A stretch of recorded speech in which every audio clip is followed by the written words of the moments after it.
Hey guys, Dave again, coming at you. Just fired the grill up. You can see it glowing on my face right now, I'm pretty sure. But I got to learn to get them hands out. We got as you can see, I got the grill really flying high right now, getting it steamed up.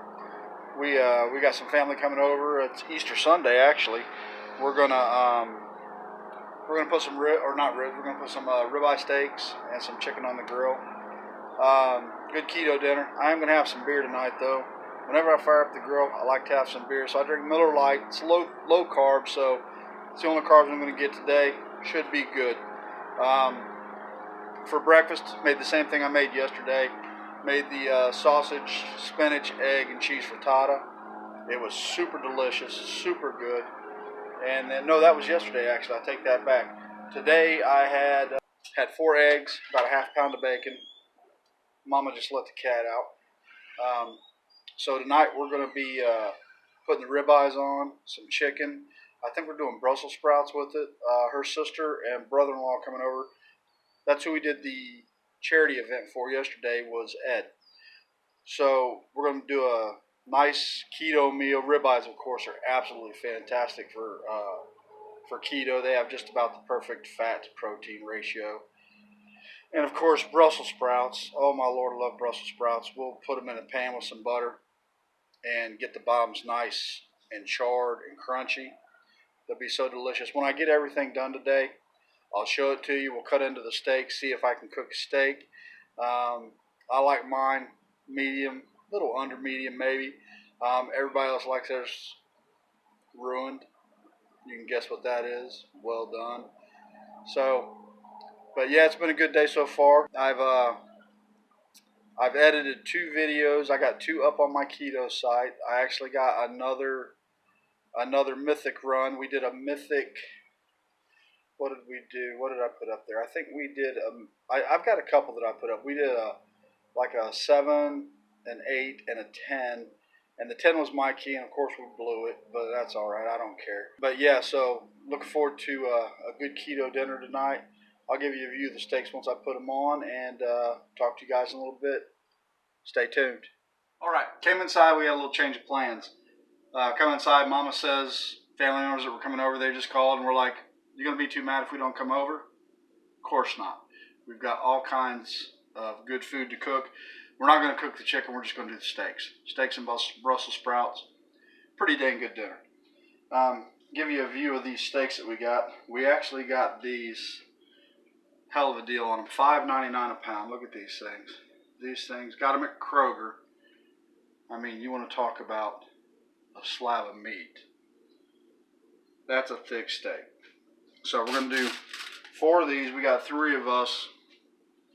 Probably cut them down into a little smaller portions. I don't know. I like a big thick steak. Wow, this one's a monster. Look at this thing. This thing's almost as big as my head. Oh my goodness. But they had rib roast on sale at Kroger for $5.99 a pound. Well, we went in there and they had the ribeyes for $8.99 a pound, and the guy was like, well, I asked him, I said, can we get that rib roast cut? He's like, well, we've got these over here that are already cut. And I said, but those are $8.99 a pound. He said, well, I can give you the same price on them. I said, well, that's a good deal then. Let's do that. So that's what we did. And we wound up getting 4 huge steaks for $5.99 a pound. For ribeye, you really can't beat that.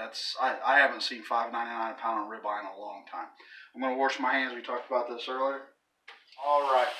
Now, people like to do a lot of crazy things with meat when they cook it, when they grill it, when they do whatever to it. For me, I'm a pretty minimalist guy. For me, it's salt, pepper, and that's it. A lot of people put garlic and all kinds of other stuff on the steak. I think it just takes away from the steak itself. So I'll show you how I do these things. Real easy. It's not rocket science. It's salt and pepper, but we'll get you down here on them things. There we go. We've got 4 big steaks there, and my Jogo kosher salt.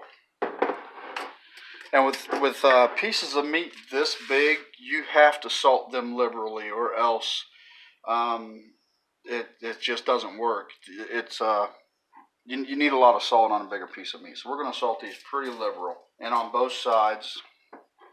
So yeah, all I do is I just get the kosher salt.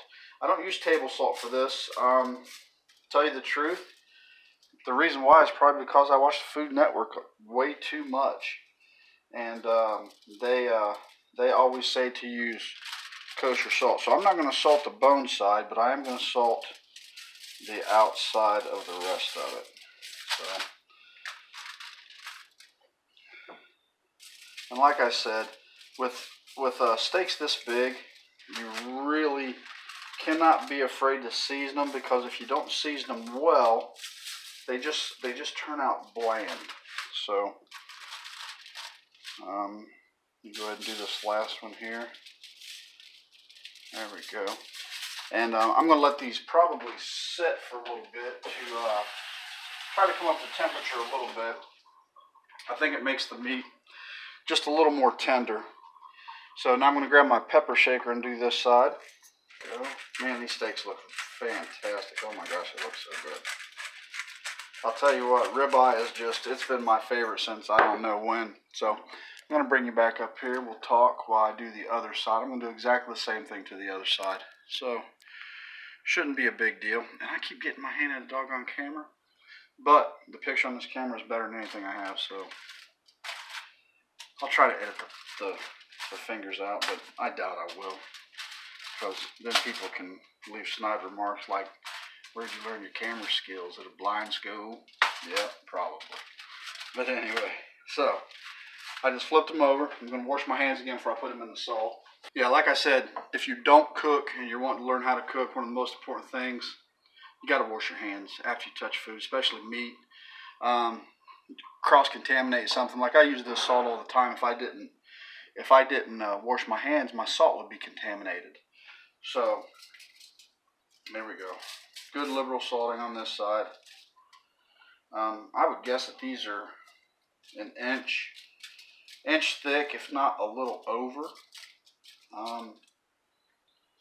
And I'm going to guess that it's going to take, to cook these, I'm going to guess about, for me, probably 4 or 5 minutes on each side. And then I'll let it sit off of the direct heat for a while. And I'll show you guys how to do that when we get back outside. Got my grill heating up pretty nice. Got the Brussels sprouts thawing right now in the, ooh, that's a close-up view, isn't it? Got the Brussels sprouts thawing out in the in a strainer in the sink right now. Love Brussels sprouts. If you're one of those people who say, oh, I don't like vegetables, I don't like Brussels sprouts, I don't like this, I don't like that, let me tell you something.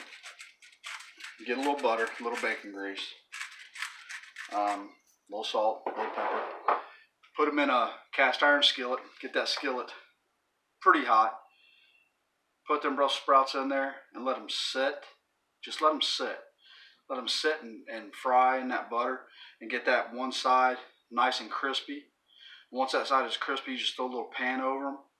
Cook the rest of them. Oh my goodness. Let me tell you what, they're really good.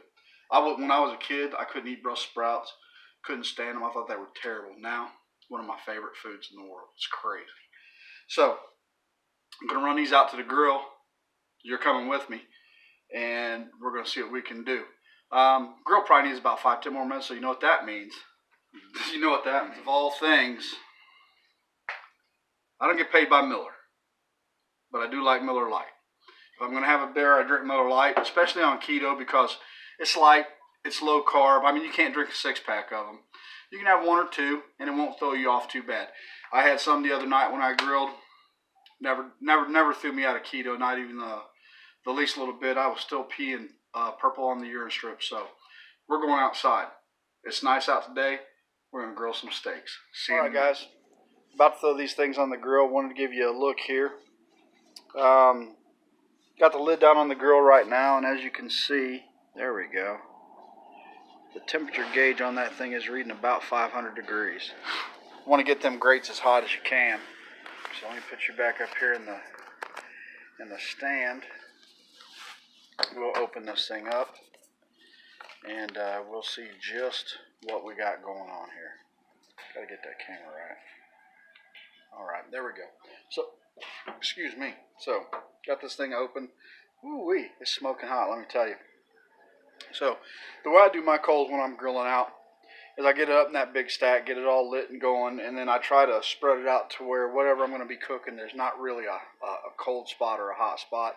I try to leave one side of the grill that I can put stuff on that it can kind of bake like it's in the oven or cook like it's in the oven and not be under such high, intense, direct heat. So, we're going to go ahead and put these big babies on right here. There's the first one. Look at that thing. Ooh-wee. I don't know if you can hear that, but it's sizzling like crazy. Got my pooch out here. Mama's standing on the other side of the fence. She don't want to get on camera. She's shy. She's shy. She's shy. I married a librarian.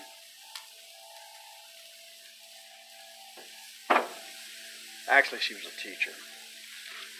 Then she was a truck driver. And now she's an entrepreneur. She's making all the money. So, just put those on. We're going to let them go about 5 minutes aside. I got to go wash my hands.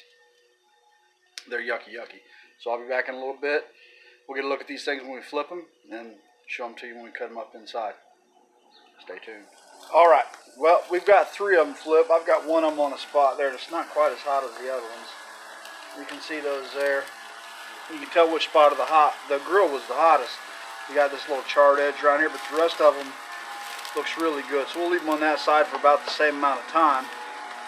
And that other one, we'll flip it as soon as it starts unsticking itself. That's how I know when to flip a steak, is when it stops sticking to the grill itself. I oiled the grate so it wouldn't stick, but they still stick a little bit. And then once they come up pretty free, you know you're pretty good to go. I got to close this though because it's starting to fire up on me. I've got my flue closed and my lid open up here. It was spewing smoke like a damn freight train a minute ago. So stay tuned. I got them all off the direct heat now.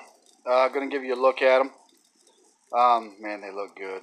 They look really good. I'm going to flip the camera around so you guys can see them. Camera, and then I'll show you. All right, here we go.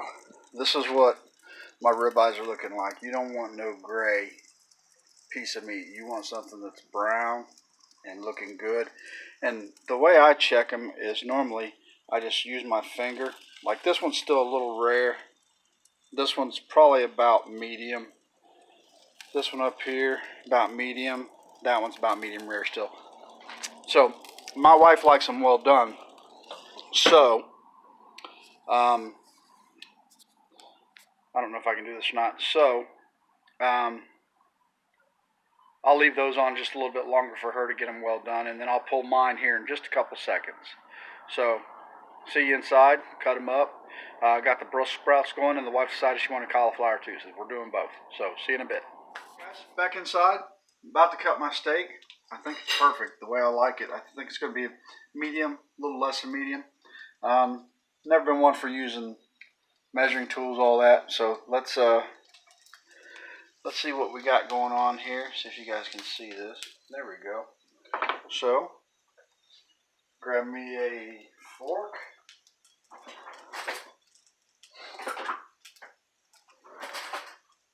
And we're going to go ahead and cut right into the middle of this.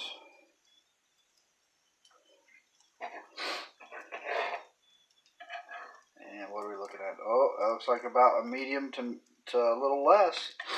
Just like I like it. Can you guys see that? There you go. That's a good looking steak right there. Holy cow. Okay. So, there you go. So, what we're going to do here, I'm going to cut a piece off this. With a steak like this, you don't need steak sauce. You really don't. And as you can see, that's a good looking piece of steak. Ribeye. It's always fantastic, no matter how you cut it. Oh my gosh, it's a good piece of steak. And if I hadn't salted it as well as I did, it would be bland. So it's really, really good. Very happy with the way that turned out. Nice, the middle's nice and cool still. Pink. It's a great piece of steak. Anyway, guys, me and Mama's going to eat dinner. I'm going to try to get these put together later on this evening and see what we can do about showing you guys how I cook a steak on the YouTubes. So anyways, talk to you guys later. Like and follow. Have a good one.